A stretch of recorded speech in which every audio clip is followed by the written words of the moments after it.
Bro, I thought you just told me to click it.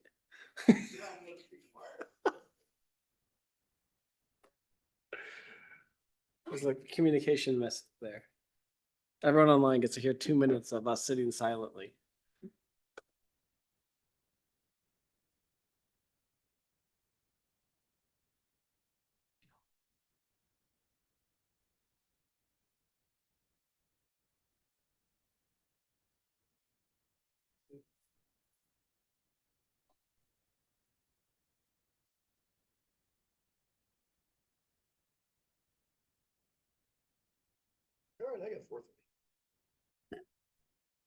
All right, we'll go ahead and open the June 12th, 2025 meeting of the Zoning Board of Appeals. Welcome. Our first order of business is review of our meeting minutes from May 8th of 2025. Are there any additions or corrections to those minutes? Just on page 2, there's a typo, about a third of the way down. Mr. Bucher explained that fence variations are different than THAN rather than that. That's the only that I saw. On packet page 3, sorry, packet page 3. All right, any other corrections? All those in favor of adopting the minutes from our May 8th, 2025 meeting as, oh, we do have to make a motion, don't we? I wasn't here last week. I forgot everything I knew. Is there a motion to approve the minutes? I'll motion to approve the minutes. Second. All those in favor of approval of the minutes from May 8th, 2025, say aye. Aye. Opposed? Excellent. All right, next on the agenda is a public hearing for 816 Myrtle Avenue. Go ahead and open that public hearing. Is there someone here who would like to speak to that? Please come forward.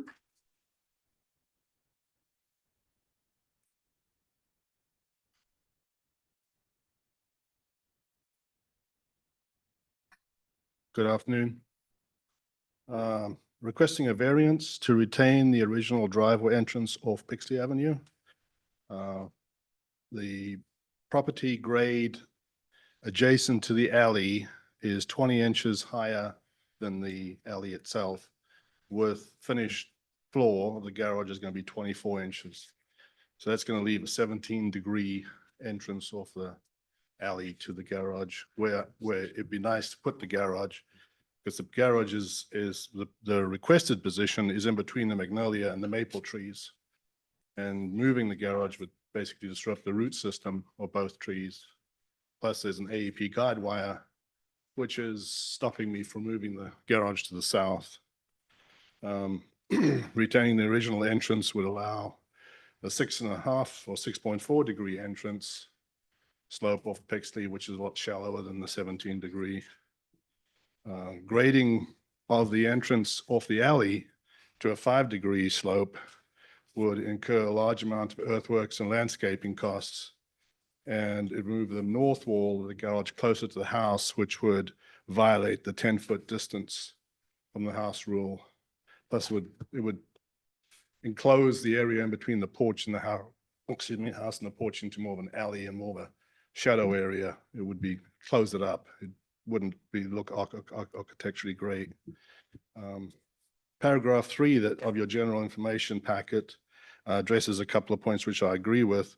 The garage door would be hidden by the maple tree. It wouldn't be the first thing you see off the road. What you see off the road right now is the porch around the house. So you're going to see the garage, but it's going to be off to the south and to the left. The pedestrian safety is an issue. So taking Kristen's advice, I've put the 10-foot rule off the alleyway so that anybody coming down the alley is clearly see a pedestrian. But I also park my vehicles with the nose facing the sidewalk and the road, so that when you drive out of the driveway, you can see the pedestrians down the sidewalk rather than backing out the driveway. Some of the pictures in your docket do show my van pointing east so that I can see the pedestrians. There's one neighbor at 810 has sent a letter of support. And then also the alleyway does not get cleared of snow as well. So that was also addressed in your packet, I think by the city engineer. And last year they didn't clear the alley at all. And there's one garage that lady uses the commercial property, which is a parking lot, which is commercially cleared. And she comes off Myrtle Avenue, goes down that entrance, goes into the garage. I think this Kirsten told me to be brief. All right, do we have any questions for the applicant from the board?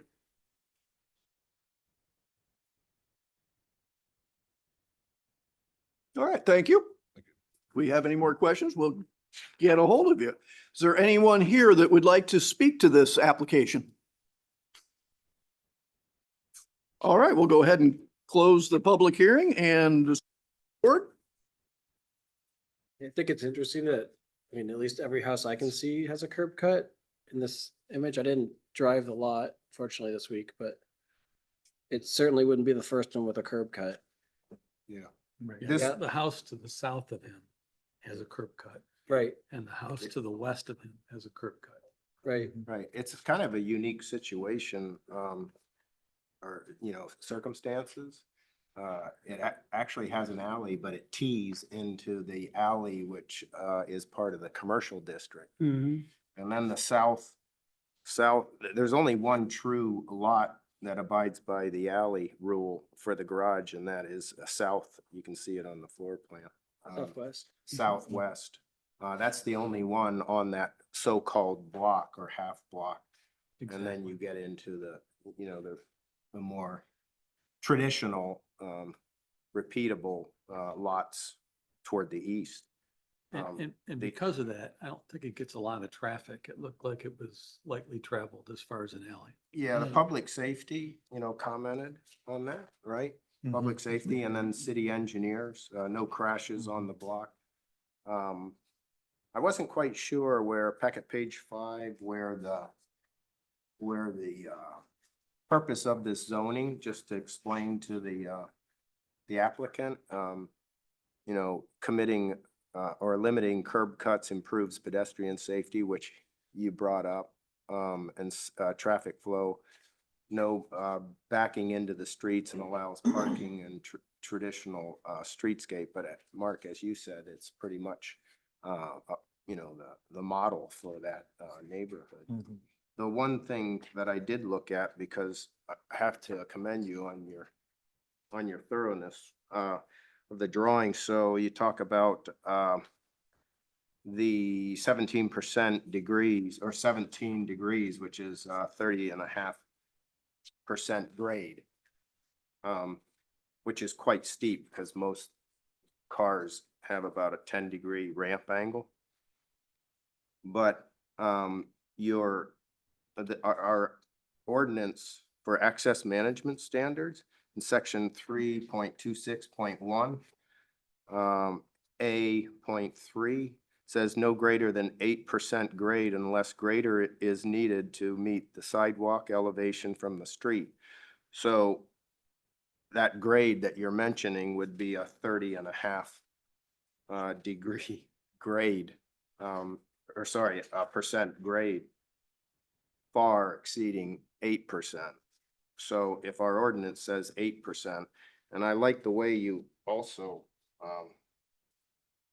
put together the side view and measuring the grade of the curb cut, because that was going to be my one question.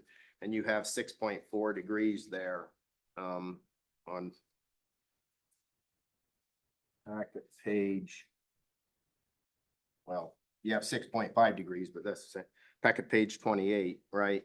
And you can see that that's already exceeding, or it's exceeding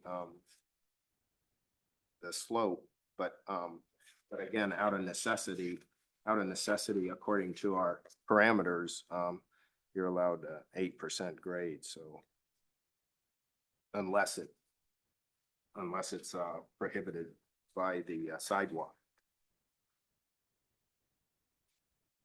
Further discussion?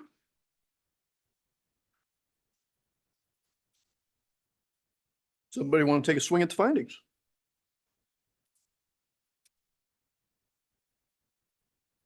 Sure. Okay. Finding A would be that the variance is not detrimental to adjacent property or the surrounding neighborhood. I think we've shown that this is actually pretty standard for the neighborhood. The curb cut does decrease parking, but again, done well with vision, and with the garage not pushed right against the sidewalk, I think it would be reasonably safe to be able to get in and out without endangering pedestrians. It's not the world's most busy street. So, I think there's good sense to believe that that's true. Finding B would be the variance does not impair the intent or purpose of this ordinance. And we kind of spoke about that previously. It's still providing a safe way to enter and exit the property, and it matches the rest of the neighborhood aesthetically, or at least that block, I should say. Finding C is that there's exceptional or extraordinary circumstances that apply to this property in question that does not generally apply to other properties in the same zoning district and vicinity. I think the fact that it's next to an industrial section, the fact that the grade issues on the backside of the lot, as well as the existing curb cut already, all would be unique to this property, as well as the neighbors already having curb cuts. There's a lot that this property has uniquely true about it that would not be true of the entire zoning district. Finding D, the variance is necessary for the preservation of and enjoyment of substantial property rights similar to those possessed by properties in the same zoning district and in the vicinity. I would say that's true. There's clearly curb cuts are used in this region, as well as having access to your garage is important. And as we mentioned, grade issues on the backside would often would put us in another issue for providing access from the alley. So definitely a substantial property right to have an easy access for a garage. Finding E is that the condition or situation is specific to this piece of property and is not so general or current in nature to make reasonably practicable a formulation of a general regulation for the condition. And we talked about, there's a lot exceptional about this house. I don't think that every house in this district suddenly doesn't have to use their alleys. And that there would be no reason that that would be the case. Finding F, the condition or situation in which this variance is sought shall not be the result of the actions of the property owner. I don't see anything you've done to cause this to occur. G, strict compliance with area setbacks, frontage, height, bulk, density requirements would unreasonably prevent the owner from using the property for permitted purpose and would render conformity unnecessarily burdensome. I think you've done a very good job of showing that there were other things you considered, that they were not feasible for certain reasons, and that having a good, safe access, this is probably the best way to accomplish it for this property. So I always appreciate when you look at alternative designs. So thank you for that. H, the variance requested is the minimum change necessary to mitigate the hardship. I believe that's true, especially given the curb cut already exists. And I, the variance will only relate to the property that is the subject of the application, and I believe that's true. Discussion on the findings? Sorry, I have just one correction. The curb cut has a lesser degree angle than 8%. It's not more, it's less. Yes. Excellent. Sorry. Well, thank you. Someone like to make a motion based on those findings? I'll make a motion.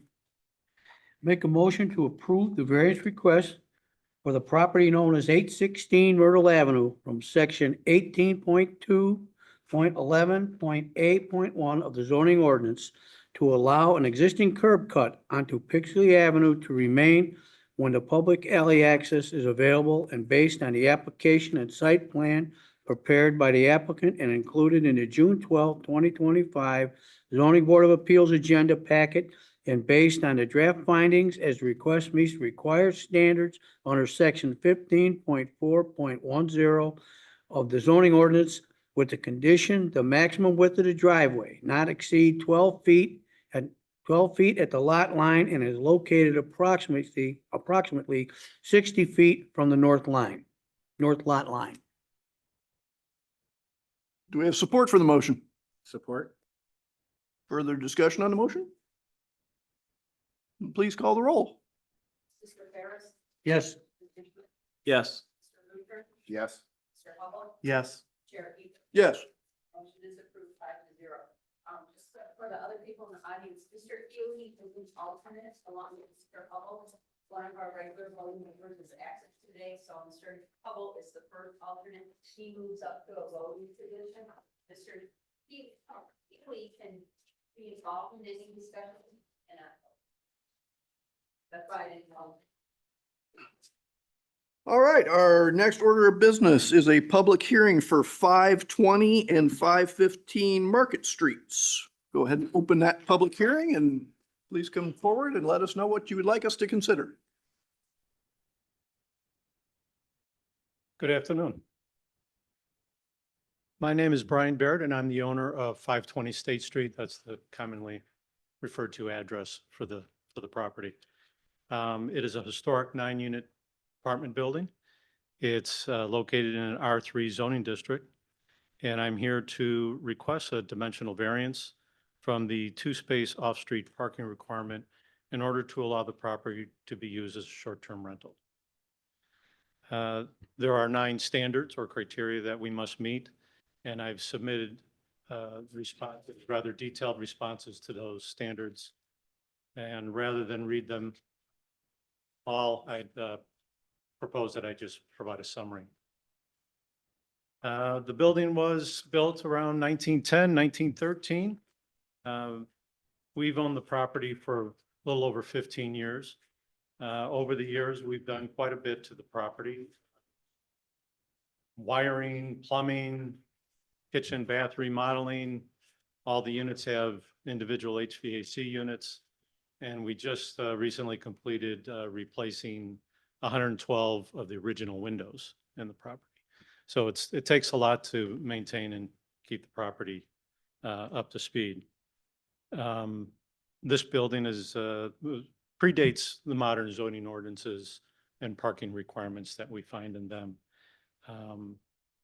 And it's important to note that we're not requesting any other variances related to our request. None are needed. It's important, I think, to look at the property in context when looking at the request. To the north of the property is the downtown district, and the use is the public parking. There's several large public parking facilities there. To the east is commercial. To the south is a park. Even though it's zoned R1, it is a park. There's not a house there. To the southwest is the city library, and to the west is the hotel. The only house that is adjacent to the property is off the southeast corner, and that house is currently being used as a short-term rental. So other than that, there's no house that is immediately adjacent to the parcel. As a result, the surrounding uses will not be negatively impacted. And in fact, it's consistent with the character and uses, and that addresses standard A. As mentioned, the building was built at a time when parking was not needed. However, the existing facilities that the tenants use, specifically the public parking to the north, really mitigate any issues related to parking. The neighborhood is well accustomed to the existing parking dynamics in the area, and granting the variance will not change those dynamics. One of the significant reasons for the conclusion that it won't have an effect on the neighborhood is the public parking immediately to the north. Moreover, the city's recent decision to exempt short-term rentals in the adjacent downtown district from parking requirements reflects a clear policy shift towards flexibility and adaptive reuse. All of this shows that the granting of the variance will be supporting the intent of the ordinance, which is standard B. Regarding the lot itself, it is unique. The building occupies almost the entire parcel, again, as it was not built with parking requirements back in the day. And there is no room for off-street parking on the parcel. This is not found in the other R3 properties. So it is an exceptional and an extraordinary circumstance that we find ourselves in. And this is addressing standards C and I. Furthermore, the situation is not found in other properties. And so it's not so general or recurrent in nature to be resolved through a general regulation. And that is standard E. Many other R3 properties are afforded the ability to use their properties for short-term rentals because they have that parking that was utilized or built when they built the property. And therefore, our variance is needed to preserve a substantial property right similar to those others located in R3. And this addresses standard D.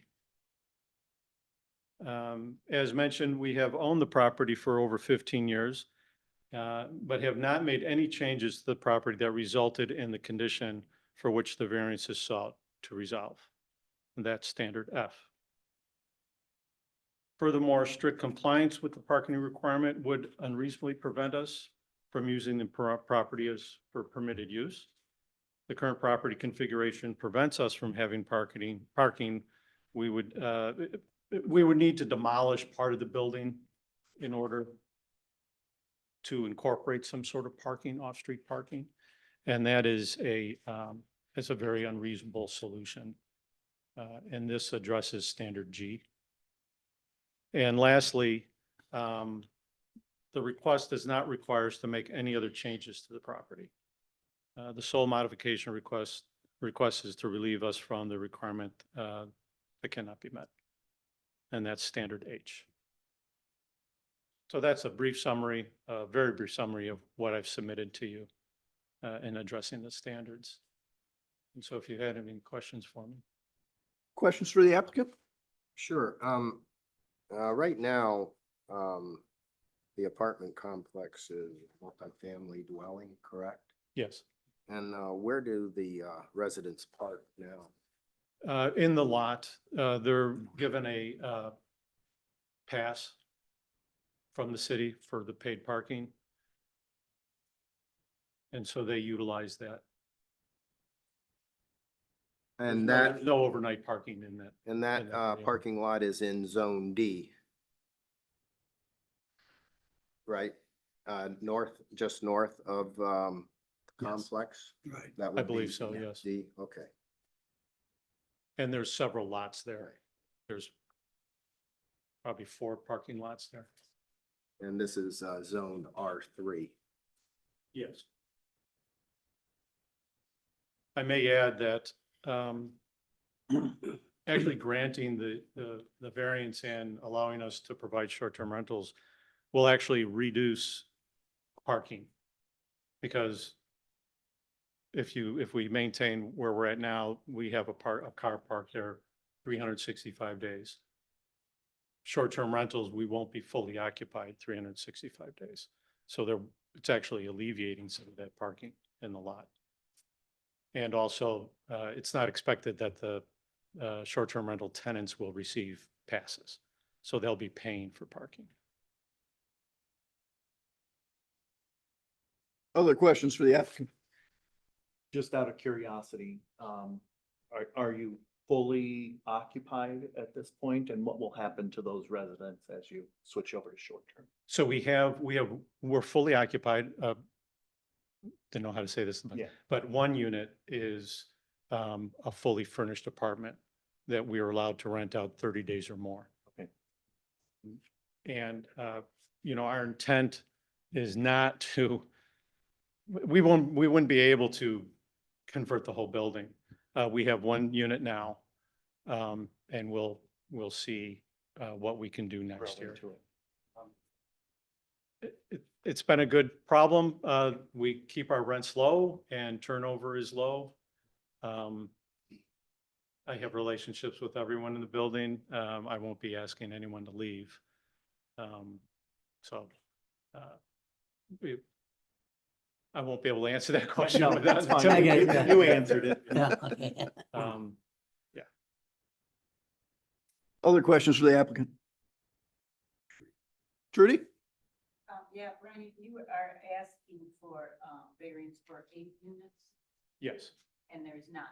there's one in the basement That's- and we didn't think it would be a good Yes. short-term rental. So that one unit 8 or I, Aye. unit I, will always be long-term. Yes, Is that rented now? yes. Questions for the applicant? All right, thank you, sir. Thank you. Go ahead and open it up for public comment. If there's anybody here who'd like to come speak to this.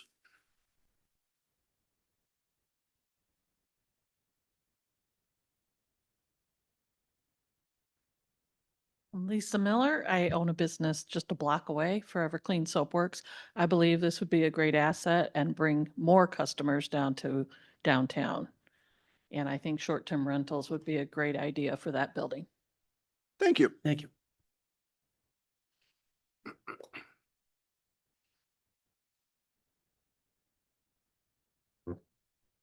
Hello, I don't know if I've met all of you before, but my name's Jim Reamland. I've been a resident here all my life. My family grew up on the beach from Russia. I went to school here. And for the last 40 years, I'm a retired attorney, but for the last 40 years, I spent almost every day down here in this 4 or 5 block area as an employer. My law firm, I've employed 17 people at a time. I've got 14 rentals down here, storefronts, 2 short-term rentals, 2 long-term rentals. And I just say that because I know a little bit what's going on here and what we need. Like I said, I've spent my whole career, I'm a business attorney. I've dealt with businesses trying to come into this area. And this is this type of stuff we actually have to turn the city around. So, I mean, I know, you guys know what's going on here. It's that we don't have people investing in here, and they want to. They want to come in and put money. So this project here, to have a short-term rental, you got to put a lot of money into it. And you can't have a shoddy thing where people are partying. So my short-term rental, you have to have a 5-star rating. If you don't have a 5-star rating, you're not going to make it. And if you don't make it, you don't have to worry about short-term rentals. They're going to be gone. And then you have to come up with a parking solution. And the private people have to figure out the parking, not, I mean, you know, nothing against you guys, not you guys, because if I don't have parking, I can't rent it. Then you don't have to, guess what? You don't have to worry about me doing short-term. It won't be there. I can't go out there and say, boy, I got these nice terms, but hey, where am I? They always go, where are you going to park? Well, I don't know. You know, that doesn't work, you know? So you know, Mr. Barrett, he's taking all the risk. If this doesn't work, he's got to put a lot of money into this thing. And if the parking doesn't work out, he's going to lose it. So we have to support these people because what's happening to our community? We're losing population every year. Have you ever seen the census since 1960, when I was born here, we've lost 40% of our population, almost 40%. And you guys probably had economics classes. Is that a good thing for a city? No, that hurts our tax base. And you can see it around here with the infrastructure. It's falling apart. We have to encourage investment down here. We need better businesses that make more money to support better jobs. So our kids, and I know Mr. Hubble's kid, probably a lot of your kids, they're smart kids. My kids, they go out and they want to get a job. They can't get a job here. I mean, you're going to go down here to the store and no offense and support your family. You know, these people down here work really hard to make money. We need to get more people. And, you know, the thing is, we have to invite more people. That's how you make money. That's how you thrive. We're going the opposite way. So we got to figure a way to get more housing. This is exactly what does it. And if you've seen what happens to the other short-term rentals, over time, what happens, they usually condo them and they sell them. That's all positive things. So this is the type of stuff that we need. And I'm trying to do everything, you know, just think in my lifetime, I was born in 62. And just think, what have we done in this city in my lifetime, invested in downtown? I can go, there's a whole list of things we tore down. I mean, we tore everything down because of urban development in the sixties. All this stuff was torn down. What have we built? The only thing we built down here that I can think of, and tell me if I'm wrong, is the Boulevard Hotel. I think that's awful. I'll tell you the truth, that's just terrible. I mean, I just think about what my legacy is for all my relatives that lived here since we owned it. What have I done to improve this city? Well, we lost population. Everybody's old that lives here. It's like a retirement community. Yeah, so what have we done to improve this? It's time to make changes. It's time to invest. And in my lifetime, and I'm serious about this, I would like to see a nice investment in this downtown. I would like to see this thrive. We gotta have young people. There's no young people down here. Is there? I mean, hardly any. How can we go on? What is the statistics for the schools? People live in St. Joe, like 11% young people. How are schools gonna stand? So all the people come are gonna be coming out of different towns. I mean, we gotta get business, support business. We all come together and figure this out because, you guys are smart enough. This is not good the way we're going. So this is a good start, but I think we need to do a lot more. So see if I'm preaching, but I've thought about this a long time. Like I said, 40 years, it's kind of sad. I get a little depressed. I've been sitting around here working like every day for 40 years. It's time for us to do something positive. Okay. So that's just a good idea, a good step. So I'd do anything to support that. Okay. Thank you. Thank you. Anyone else?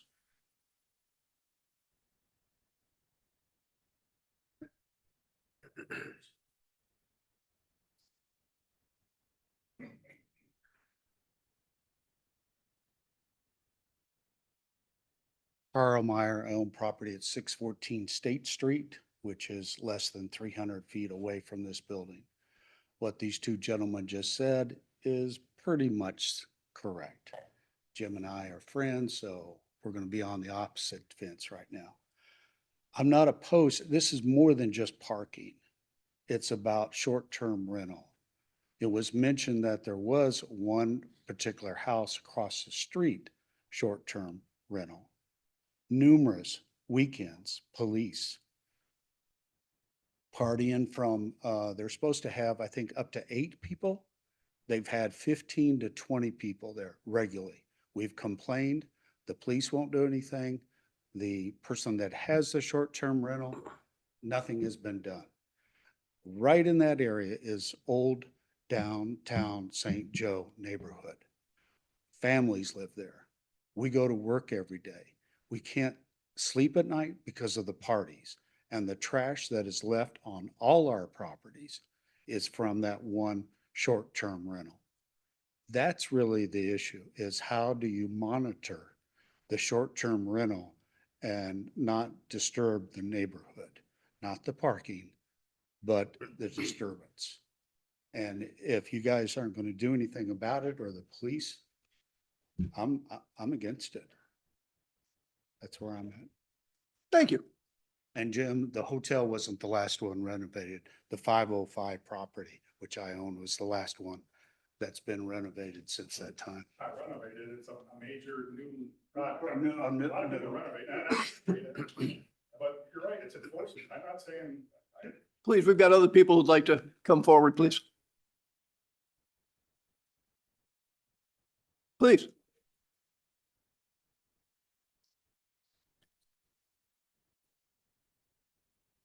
Thank you for giving us the opportunity to share our thoughts. My name is Lori Capel, and I live even closer to this proposed new short-term rental than Carl does. I'm at 608 State Street, that old green Victorian, right next to the park. And Carl, I'd like to bake you a cake because he summed up what's happening at the yellow house on the corner, the southeast corner of State and Market. It's just indescribable what happens on some weekends with visitors that are there. And I'm sure in short-term rentals, and Brian, yours as well, there could be some nice families that come and spend money at our businesses and support our community. But so often at this type of a place, because there's close proximity to town perhaps, the drunken and disorderly behavior is just, it's frightening. Public urination, that little park that we all love, Little Bear Park, overtaken, almost like feels like a gang in a city, accosting that park late into the night, even early morning breakfast with such disorderly behavior. And I think as a society, we've gotten bolder in our retaliation and in our treatment sometimes of one another. And I'm afraid to call the police anymore because I don't want to have somebody throw a rock through my window or I'm a widow, I live alone, it scares me. So I just turn the fan up real loud and hope that nothing happens. And the thought of 8 more short-term weekend party houses being across the street in that little park is, it would be such a shame because I agree so much with what you said about supporting our town and helping it grow. But part of that is having neighborhoods that are safe and welcoming and friendly, and people who come in just for the weekend in a celebratory manner, they don't have a stake in the community like people who move here, young families bringing in new workers and people who contribute. And so I don't know how many of you are familiar with the old St. Joe neighborhood, but I am telling you, talk about a jewel for this community. I can't tell you, I've lived there for 9 years now. The supportive, kind, friendly, helpful people there. It feels like an old-fashioned little village. And yes, a lot of us are senior citizens, but it is such a community. I think we need to think long and hard before we allow potential change to come that could be destructive. I think we need to preserve the treasure that the old St. Joe neighborhood is and keep it safe and keep it welcoming and keep people moving in and restoring these old homes so that they can add value to our community, to St. Joe. The parking is a whole nother issue. I don't know if any of you are aware what has happened on State Street with the parking change in downtown, but we're inundated with cars jamming our blocks, especially those 600 block is the first block this side of town where you don't have to pay to park. And it's really been quite something, hasn't it? Those of us who are here can attest to that. And so adding more parking spots, even if it's just for 4 months of the year, would be a challenge, that's for sure, especially spots that aren't ones that come and go. A lot of young families will park along that area and walk down to the beach. You'll see them with their little children, with their little inflatables and their lawn chairs. But the people who park there now are the employees, obviously, for good reason. They need to have a spot where they're not paying and running out to the meter every 3 hours. But if we have more short-term rental people who are parking on the street, it's going to be cars that are there for probably great lengths of time. I have neighbors in their 70s who don't have a driveway. They don't have a place to park, and they live in the neighborhood. So if they do have a spot and they go to the store for groceries and they come back, their spot is gone.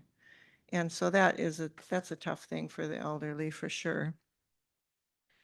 So my challenge to you is it right to sacrifice the greater good for the benefit of one? And I'm sorry, Brian, I am, but you have renters that are there now that have a bit more stake in the neighborhood because they live here for a length of time rather than these weekend visitors. Even if it were only one in that 8-unit building that was a group that misbehaved, it would be too much because that yellow party house throws us all over the top as it is. Thank you. Thank you. Let's see if we've got any more public comment and we'll come back to you.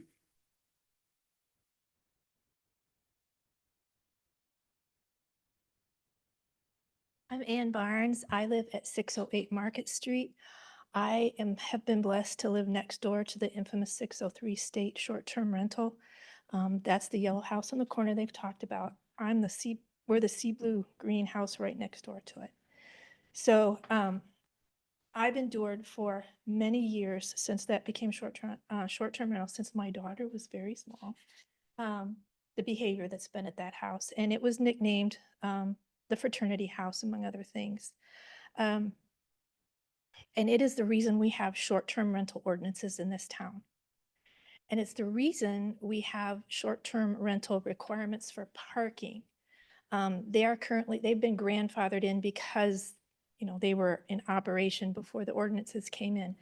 They just have barely room for one parking spot in their little driveway, and it hangs over the sidewalk, in addition to the other behaviors that we've experienced. But so their folks would park on the street, and they would have 3, 4, 5 vehicles loaded down to have fun, whether it was the fraternity or families, and right in front of our house, and unload all days, you know, late. They'd come in late or whatever. And so it was disruptive to the family. And they did it around the corner too. So my concern is that, there's 2 concerns. I hope I remember the second one. But this is going to add to these folks, what, 8 units, and maybe not all at once, but how many people are allowed to be in that, you know, each unit? How many vehicles would they each have? That would be 8 at this point vehicles, but if it's, you know, somebody coming in to meet with a family, they might have 2 cars or 3 cars, or have friends come over to meet them there. Where are they going to park? And again, they're here to have fun, and they don't realize that there's a neighborhood over there. And I have called the police many times over the many years to correct situations. 2 years ago, there was at the corner house a drug overdose, and we had to call, you know, 911 had to be called, and we helped with that situation. So add that to the list, thanks to marijuana being legalized in Michigan. The other concern about parking is you're kind of opening up a can of worms. If you allow this building to have, you know, not to be required to have parking, then I mean, if I were another short-term owner, I'd say, well, what about me? Especially that house on the corner. You know, what are they going to do? Currently, they have to, they send their patrons over to the parking lots, and with this paid parking situation, that's probably messed things up too. But if you say yes to this situation, then you're going to have a problem. And I would sympathize with those owners as well. They would want it too. So again, for the neighborhood's sake, it is a neighborhood. We're concerned. For the parking situation, we're concerned. So please keep that all in mind. And I love that building. And if I've told God, if you ever bless me with resources, because my family's been here for so many years, and I've got an interesting photo I could share with you. There's history. I would love to have that building. And it is an excellent building. So you are blessed to have that. So thank you. Thanks for listening. Thank you. Thank you. Anyone else?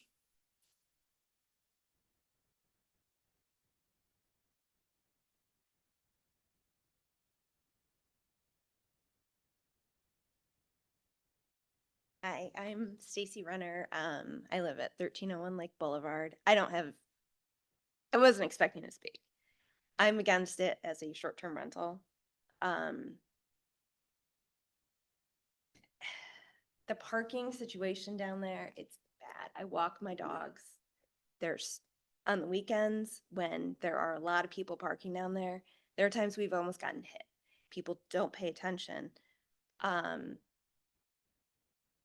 Right now, because of the paid parking, we haven't, and the weather hasn't cooperated, we haven't seen how busy it gets down there for people looking for free parking. I'm scared. on the weekends to walk my dogs down there because people just drive like maniacs. Blossom Time Parade, oh my gosh. I'm scared to death walking the dogs because people just don't pay attention. They're just looking for spots all the time. As to what he said about young families, I mean, I take a little bit of offense to that. I don't think I'm that old. There are young families that are moving into that neighborhood. They're trying to. It's expensive to live in St. Joe. We all know that. He was saying that the apartments are kept at a lower rent rate. There's hardly any place to rent in St. Joe and at an affordable rate. So I think it would be detrimental to allow this as a short-term rental. I guess that's it. Thanks. Thank you. Anyone else?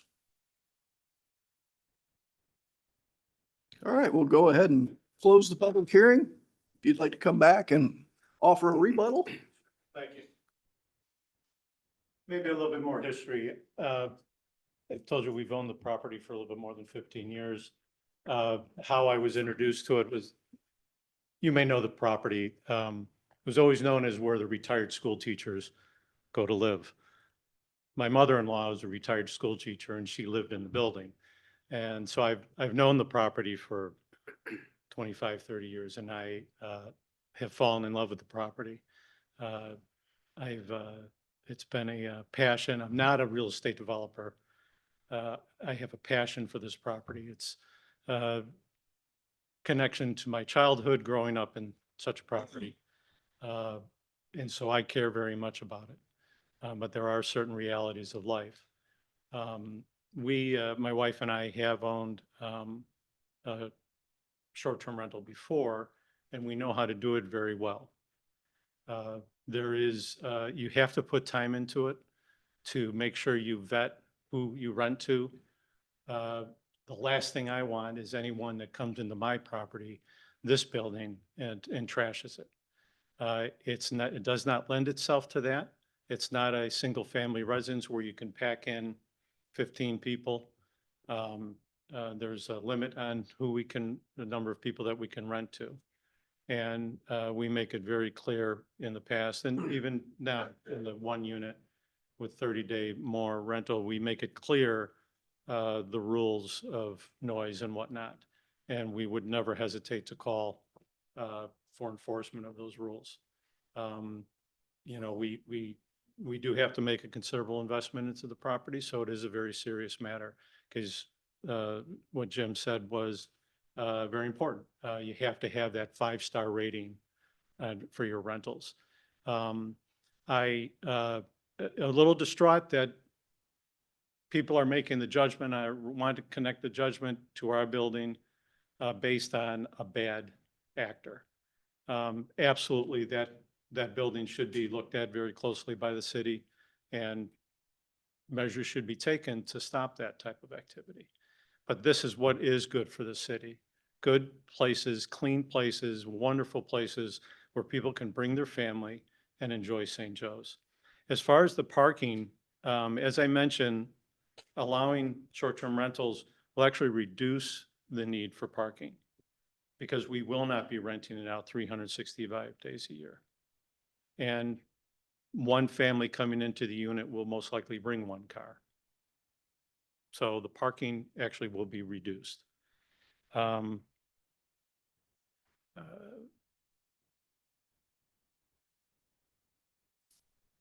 I think that addresses what we're talking about. The enforcement issue, that's always been at the top of the response when people complain about a building, a short-term rental. It needs to be enforced by the city. That's an enforcement issue. But we're very good at bringing good tenants in, just as we bring good tenants in to the building currently. All right, thank you. All right, discussion of the board? Yeah, I think there's a lot of good input here that I think belongs, well, even though it's intertwined with the zoning board subject matter. As it says in packet page 29, the first page, Special use permit is to be reviewed by the planning commission and approved by and reviewed by the city commission. And so those are a lot of stories that really, I think, belong there. And we have to stay focused, and we're preempting this variance somewhat.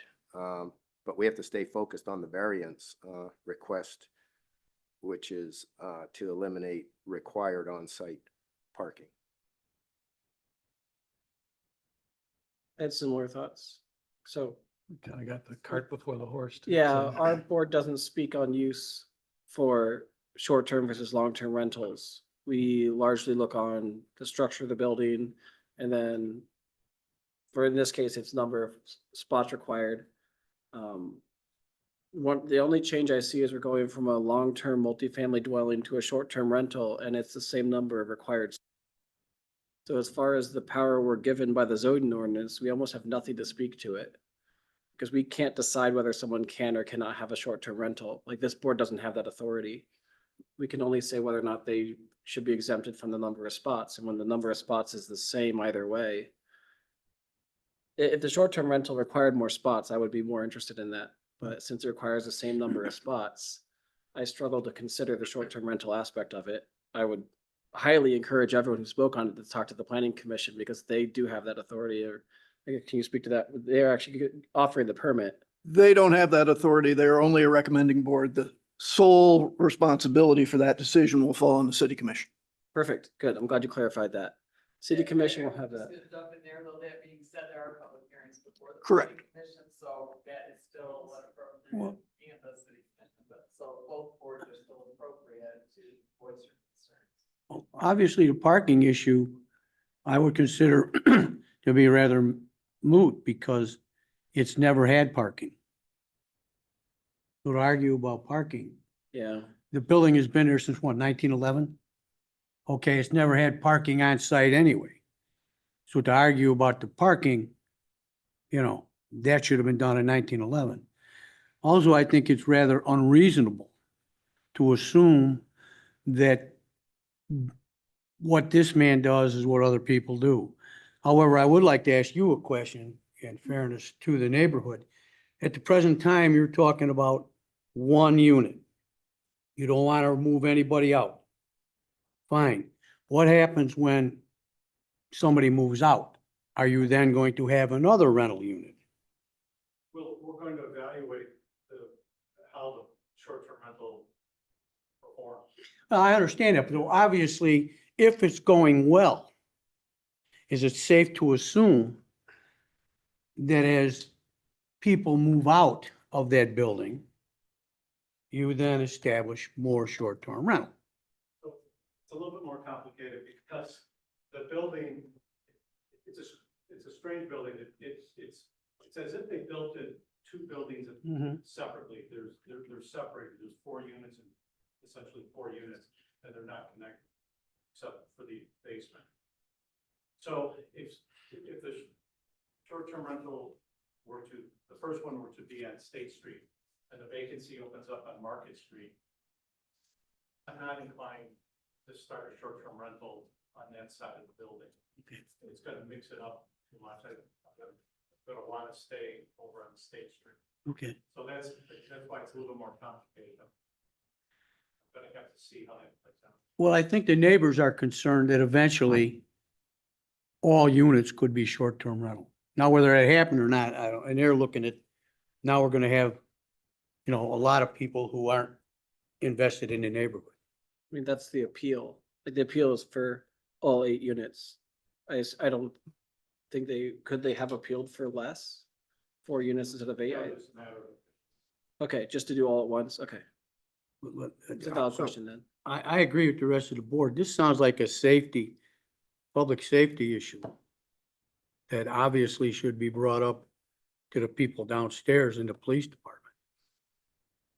I live on Archer Avenue, and we had some problems with some people right across from us.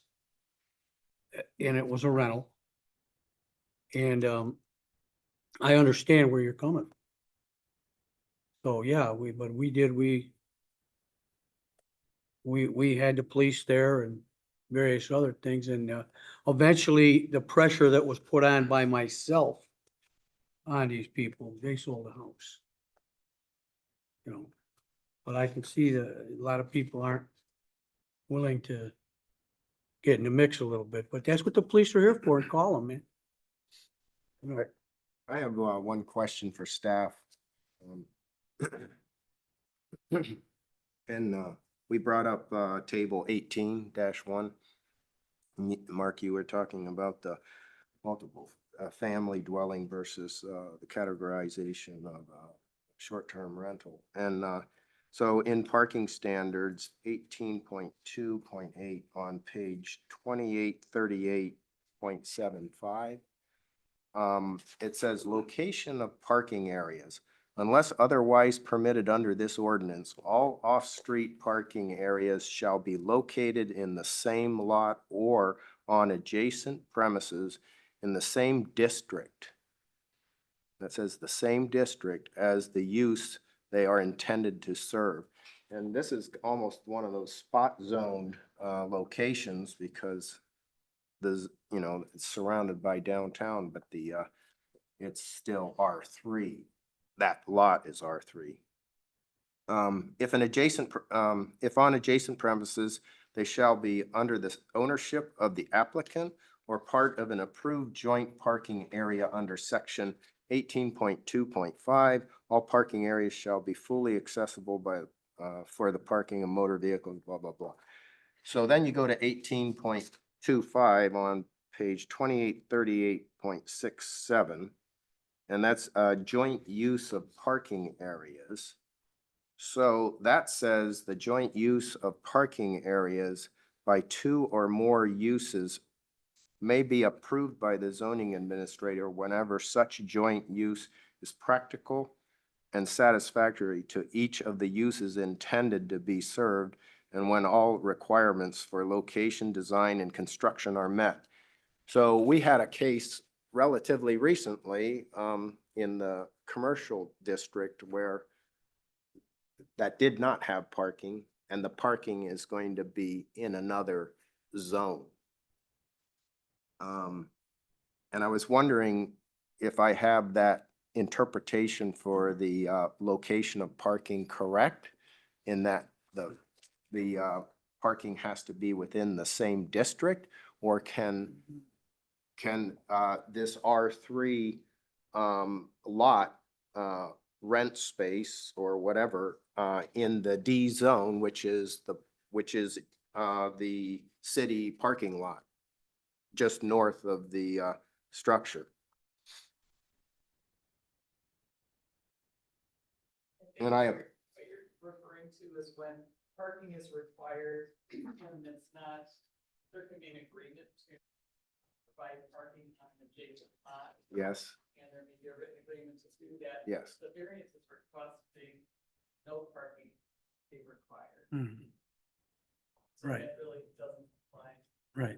Right, so, but it would be permissible for the R3 multiple family dwelling to, with short-term rental, to purchase or lease or permit space in the downtown district there, which is the adjacent lot north. They could purchase it or lease it if that was an option. Okay. That was today, again, what it is before you today. Mhm. Not to have any specific purchase, like, for a short-term rental. Yes. But I was just wondering the opposite, what are the choices? You know, it's none or some, or something, you know? There's no parking at the building now. Right, Absolutely none. right, Whether it's in D, R, L, X, you can't park anywhere now. right. So the situation with the parking is the way it is. I would think. Well, in 18.2.8, it sounds like it needs to be in the same district.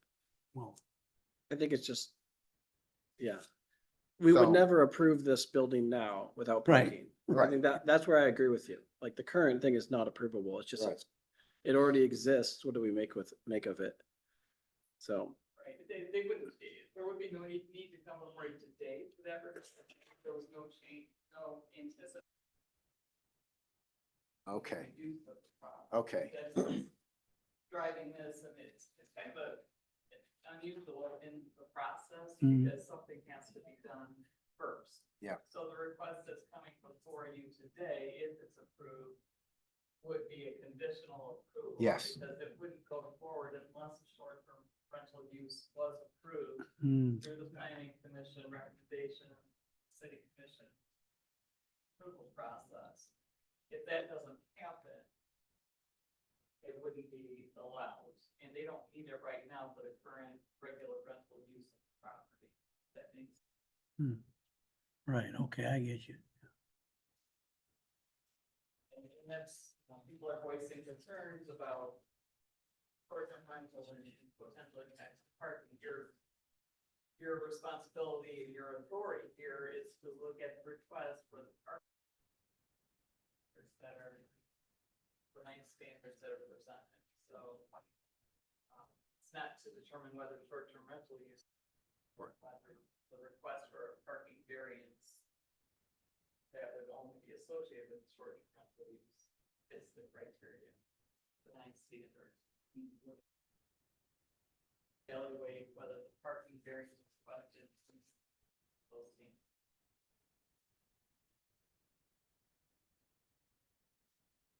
Further discussion of the board?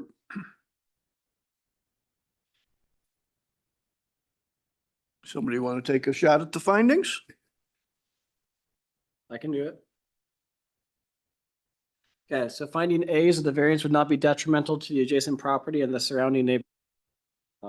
Specifically looking at number of spots that are not being provided in the property, it's no difference with what the property already is allowed to use to what's being proposed. So while it's in a sense being allowed, it's detrimental that the property is there now, but it's already there, and that's not we're not making it more detrimental by allowing them to do what they're already doing.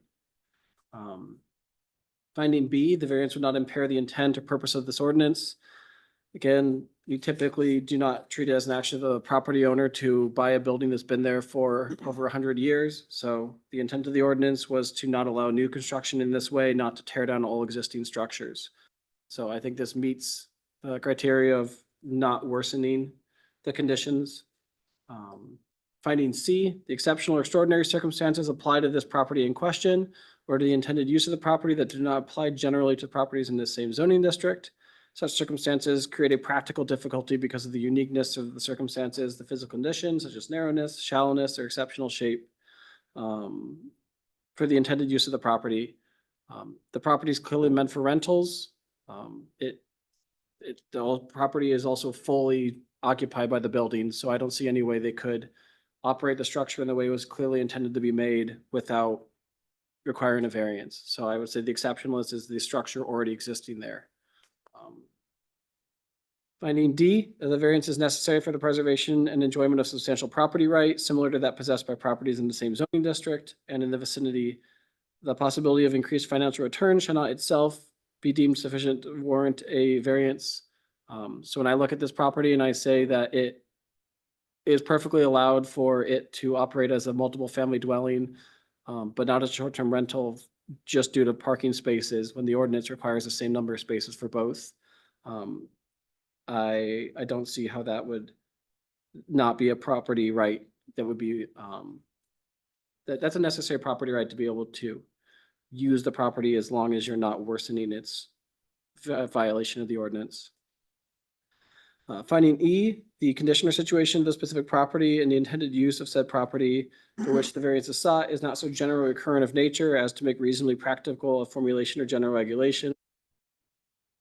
We don't want this to be a general regulation. We want this to not happen as much as possible when structures already exist.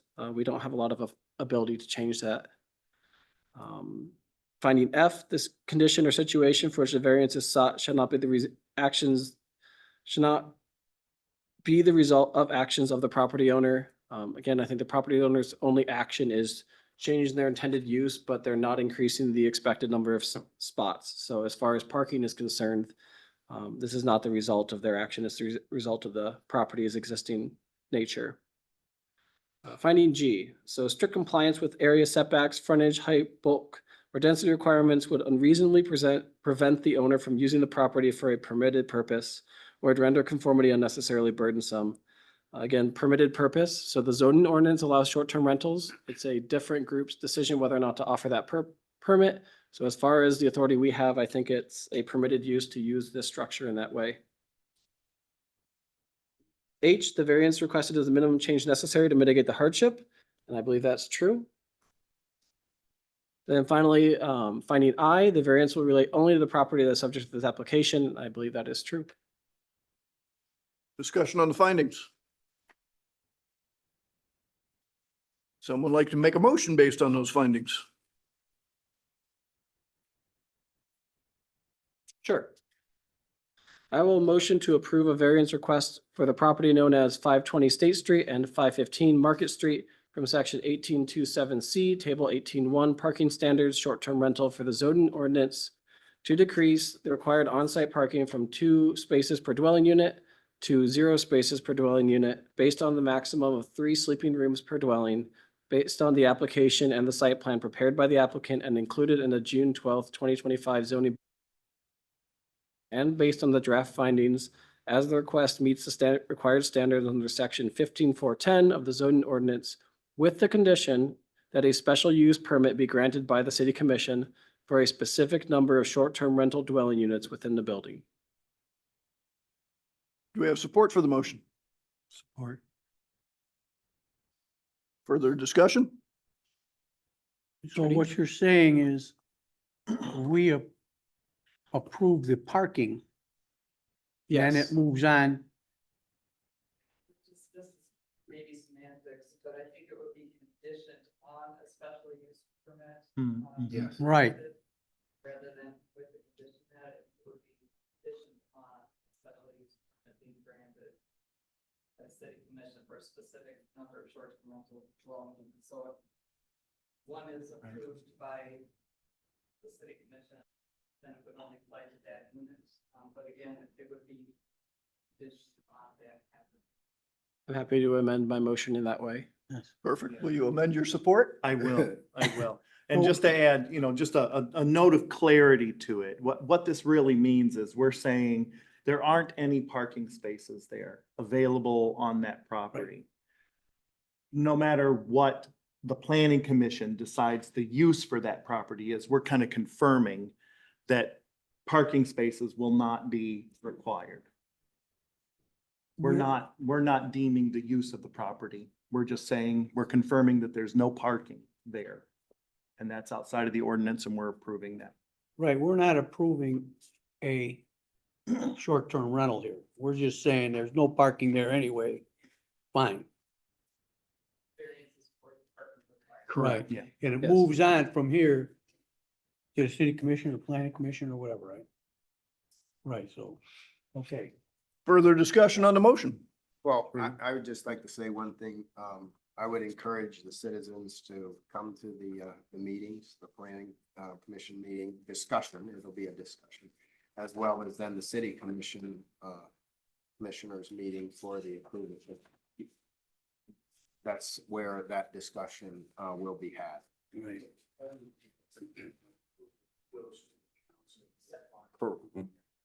So the applicant will need to file an application for a special use permit.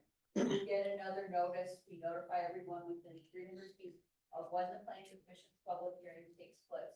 Once the planning, you're free to attend and it's over. From there, once the planning commission makes their recommendation, it'll schedule for a city commission meeting where there is a second public hearing. You will receive another notice of everyone within 300 feet that that second public hearing is taking place before the city commission takes action. Thank you. I could not have said that. That's what I was asking. Yeah. But we found that before the county. And nothing's been done. That's why we thought. Trudy, you had a comment? I just wondered, in one spot, we had 16 parking spaces, now that we mentioned. So the motion that was read, or, yeah, by. Didn't mention. Mr. Schmidt did not mention the number of spaces. All right, further discussion on the motion.